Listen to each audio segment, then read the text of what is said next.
Daily ഇങ്ങനെ വെളിയിൽ പോകുന്നത് എന്തെങ്കിലും കാര്യമായിട്ട് വാങ്ങിക്കാനുള്ളതുകൊണ്ടല്ല. പക്ഷേ ഇങ്ങനെ വീട്ടിലിരുന്ന് ബോറടിക്കുമ്പം വൈകുന്നേരം അഭിനവിൻ്റെ വർക്ക് കഴിയുമ്പോഴത്തേനും എവിടെയെങ്കിലും പോകണം എന്ന് പറയുന്നത് കൊണ്ട് മാത്രം പോകുന്നതാണ്.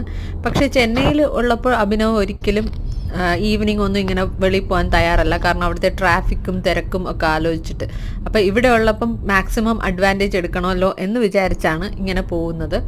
അപ്പോൾ നമ്മൾ പോയത് ഒരു അപ്പെക്സ് എന്ന് പറയുന്ന ടൗണിലോട്ടാണ്. അവിടെയുള്ള വാൾമാർട്ടിലാണ് ഇപ്രാവശ്യം നമ്മൾ പോയത്. അവിടെ ചെന്നപ്പോഴും ഇന്ത്യൻസ് ആണ് കൂടുതലും കാണുന്നത്. ഇവിടെ ചെറിയ ബാസ്ക്കറ്റ് ഒന്നും അവൈലബിൾ അല്ല, അതുകൊണ്ട് കാർട്ട് തന്നെ എടുക്കണം. ഇവിടുന്ന് കുറച്ച് ഐറ്റംസ് ഒക്കെ വാങ്ങിച്ചു. അങ്ങനെ അത്യാവശ്യമുള്ള ഐറ്റംസ് ഒന്നും അല്ലെങ്കിൽ കൂടെ തന്നെ പോയത് കൊണ്ട് എന്തെങ്കിലുമൊക്കെ പെറുക്കി എടുക്കുന്നു എന്നുള്ളതാണ്. അപ്പം ഇതിൻ്റെ വെളിയിൽ തന്നെ നഴ്സറി വരെ അവൈലബിൾ ആണ്. അപ്പോൾ അത്രയ്ക്ക് കാര്യങ്ങൾ ഉള്ളൊരു സൂപ്പർ മാർക്കറ്റാണ്, ഒരു ഹൈപ്പർ മാർക്കറ്റ് എന്ന് പറയാം. നല്ല ഭംഗിയാണ് ഇതിൻ്റെ വെളിയിൽ ഇങ്ങനെ ചെടികളും പൂക്കളും ഒക്കെ ഇരിക്കുന്നത് കാണാൻ. ഇതിന് ശേഷം ഇവിടെ ഇന്ത്യൻ പ്രോഡക്ട്സ് ഒന്നും കിട്ടാത്തത് കൊണ്ട് തന്നെ അവിടുന്ന് ഇറങ്ങിയിട്ട് ഒരു ഇന്ത്യൻ മാർക്കറ്റിലോട്ട് പോകാൻ പ്ലാൻ ഉണ്ട്. സ്കൈ കണ്ടാൽ ഭയങ്കര ഭംഗിയാണ്. കാർമേഘം ഉള്ളത് കൊണ്ടാണ് ഇത്ര പെട്ടെന്ന് ഇന്ന് ഇരുട്ടായത്, അല്ലെങ്കിൽ ഒരു 8-8:30 വരെയൊക്കെ ലൈറ്റ് കാണും.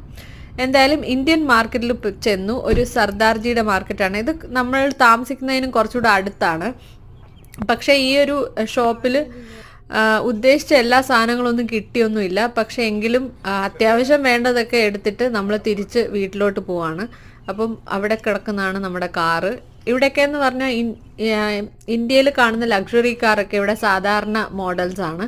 അപ്പോൾ അഭിനവ് വാങ്ങിച്ചിരിക്കുന്നത് ഒരു ഓഡി Q5 ആണ്. ഇത് സെക്കൻഡ് ഹാൻഡ് ആണ് വാങ്ങിച്ചത്. ഇവിടെ നല്ല കണ്ടീഷനിലാണ് കാർസ് കിട്ടുന്നത്.